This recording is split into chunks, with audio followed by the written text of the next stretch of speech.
Welcome to Sweet Life Beat Life. We hope this video helps.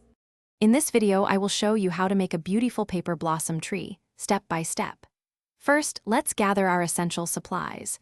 You'll need some colorful paper, perhaps in shades of pink, white, or red, along with sharp scissors and reliable craft glue. Don't forget a sturdy, dry branch, ideally about 12 to 18 inches in length, to serve as your tree's base.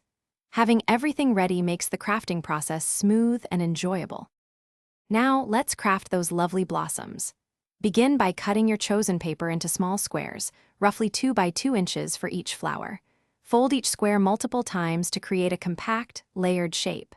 Carefully cut out petal designs from the folded paper, then gently unfold to reveal your unique blossom.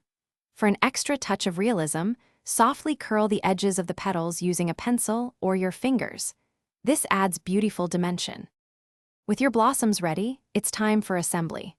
Apply a tiny dot of craft glue to the back of each paper flower. Then, carefully press each blossom onto your chosen branch. Distribute them evenly, focusing on the tips and smaller offshoots to achieve a natural, blooming effect. Patience is key here. Allow the glue to dry thoroughly, ideally for at least 30 minutes, ensuring your beautiful blossoms stay securely in place. Congratulations, your stunning paper blossom tree is complete.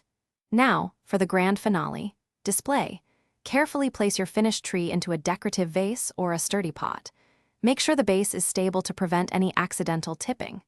Position your beautiful, handmade creation in a well-lit spot where it can truly shine and be admired.